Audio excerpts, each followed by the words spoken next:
You know, you walk on a picket line, holding a picket sign, protesting, and there are 5 of you and 10 policemen. And you wonder, why are there 10 policemen when there are only 5 of us, and we're non-violent, we're not doing anything? Why are there, you know? And then you might realize they're worried about little things getting bigger. They want to intimidate people, even if they're just little actions.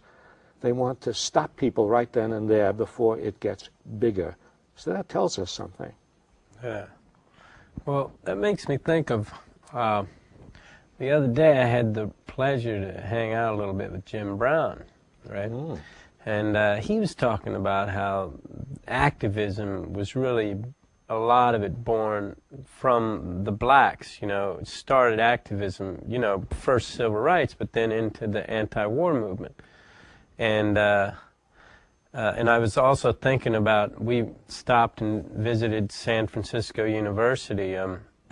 My friends and I and my wife and a bunch of people did this tour down the West Coast, like 1,300 miles or something, on bikes. And we'd stop and talk at colleges and different places about simple organic living. There was this black guy there who said, you know, all of you up on stage there are white. He says, your movement, what you're wanting to do, will not happen without the black folks involved. It won't happen. And I was thinking about it, you know, and I was like, yeah, you know, I think he's right. And so I wanted to ask you a little bit about the role of the black folks in the 60s for anti-war, and what you think that role is now. You know, yeah, that's an interesting point about the role of blacks in the anti-war movement, because when people think of the movement against the Vietnam War, they generally don't think about the role of black people. You know, they think about students, and they think about all those people who showed up in demonstrations. And if you look at the pictures of those demonstrations, those mass demonstrations in Washington, D.C. or in New York, the truth is most of the people in those demonstrations were white. But the very first protests against the war came from black people in the South. The very first draft resistors were young black guys in SNCC, Student Nonviolent Coordinating Committee. They were the first draft resistors. SNCC itself as an organization issued a statement against the war. But in Macomb, Mississippi, early on in the Vietnam War, the movement, the young people in the movement, put out a leaflet. And I think they did it because Secretary of Defense McNamara was visiting the South, and wasn't visiting black people, but he was visiting the South, and they were putting out this leaflet because the truth is the administration in Washington was always more sensitive to the white political leaders of the South than it was to the black community until the black community rose up. But these young people in Macomb put out a leaflet early on, before you had, you know, anti-war actions around the country, put out leaflets saying, why should black young men go to Vietnam when we don't have freedom in Mississippi? And there was an interesting crossover between the civil rights movement and the movement against the war in Vietnam, which I was sort of lucky enough to be there at that moment. It was in Philadelphia, just outside Philadelphia, Mississippi. Remember, that was the place where those 3 civil rights workers, 2 in 1964, disappeared in Mississippi. 2 white guys, 1 black. You know, Schwerner and Goodman and Cheney, they disappeared, and then their bodies were found. You know, they'd been followed by these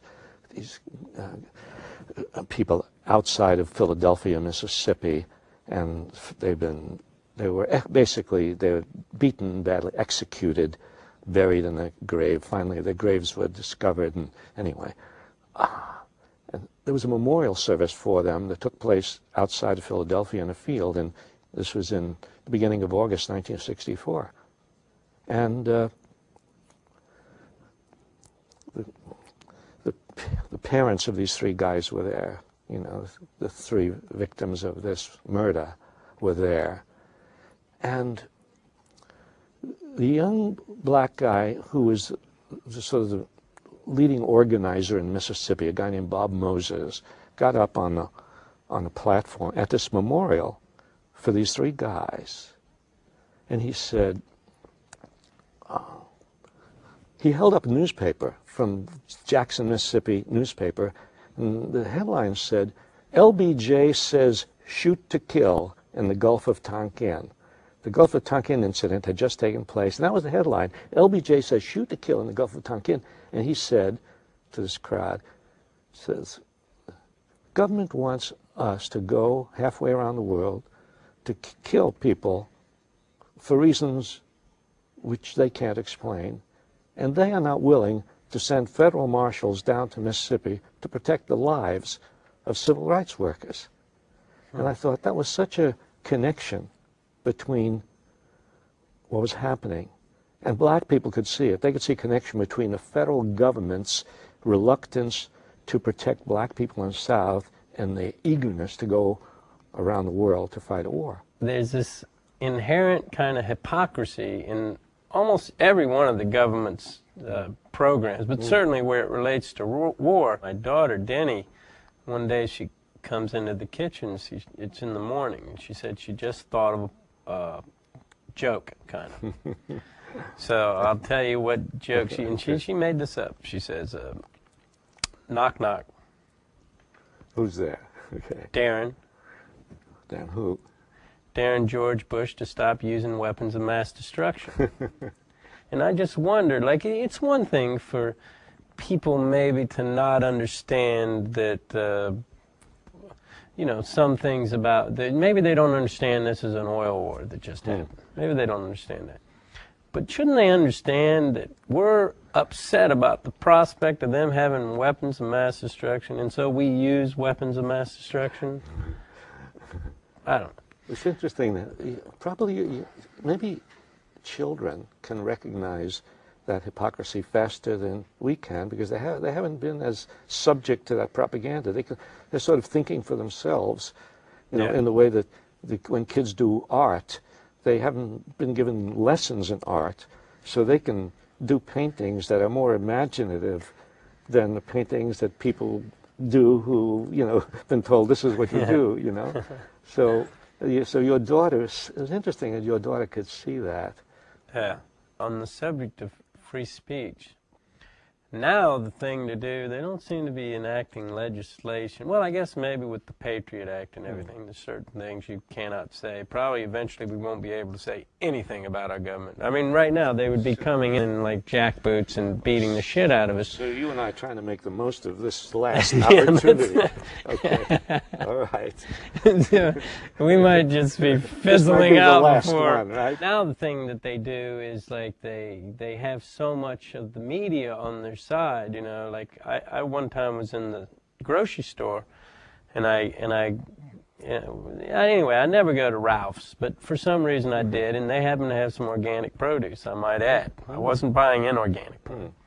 And so I go to the checkout line, and there's all these magazines in all the checkout lines. One of these, you know, typical right-wing neo-fascist friggin' anyway, and I look, and it says, traitors, big mouth celebs side with Saddam. And underneath that is one of my best buddies, Sean Penn, and then someone I hardly know, Barbara Streisand, and then it has me, and it has all, and you know, a few, George Clooney. And by the way, my picture was smaller than, but okay. You're not complaining about I'm just kidding. But it did bother you had a picture. It bothered me at the time. There are other people who don't have a picture at all. Right, some were just mentioned inside. Right.